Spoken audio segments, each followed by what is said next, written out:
probably wondering how we even got here. Well, let's rewind a little bit. Welcome to Churchill Downs, home to the longest active sporting event in U.S. history, located in Louisville, Kentucky. Very first Kentucky Derby dates back to May 1875. Modeled off England's Epsom Derby, it moved horse racing in Kentucky from the streets I'm one of the happiest boys there is in the world today. to a track. Thank God we have beautiful women and Kentucky thoroughbreds still left. What was going on at the Epsom Derby was the royal family was attending. The upper class was attending. They were dressed up. The women were in gowns and hats. The men were in coats and ties.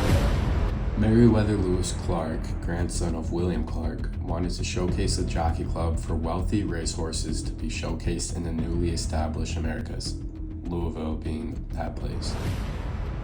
James Nicholson, first-handed journalist for the early Derby days, stated, Clark pictured the lands of Kentucky as being land of abundance blessed with plentiful for wildlife, fertile soil, rich mineral deposits, and a pleasant climate. You might be wondering, why does this matter? Horses here are grown to be, well, let's just say idolized and worth millions due to performance. Organizational philosophy that you guys... Yeah, it's called Find Good Horses. And don't spend millions of dollars. And Americans see this annual event as being the best 2 minutes in sports, along with a party culture adapted by good food, drinks, and you can't forget the carnival-like fashion. The fancy attire, including those statement hats, continues today. And even off the racetrack, but around the world, individuals are seen embracing the Kentucky Derby attire. But also with fun, as millionaires found an annual event worth gambling millions on, knowing any horse could win. So where do people benefit from this?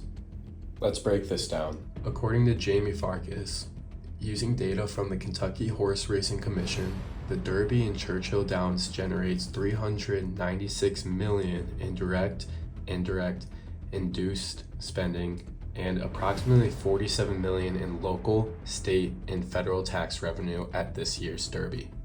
Now, where is all this money coming from?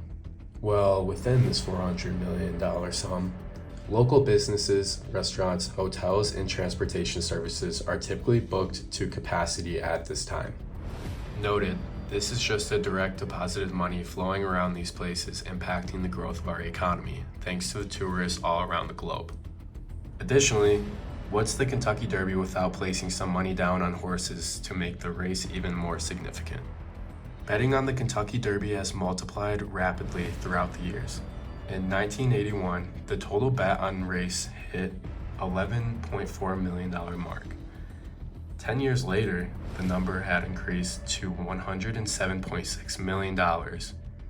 As gambling revenue continues to be a mass contributor to the income of the Kentucky Derby profit, we can continue to see a positive correlation containing the more gambling and fun, the more money sprouting out into our economy.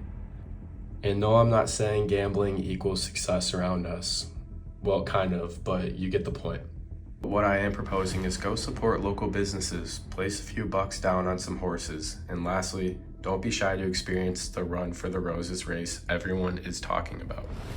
At the end of the day, it's only benefiting the people.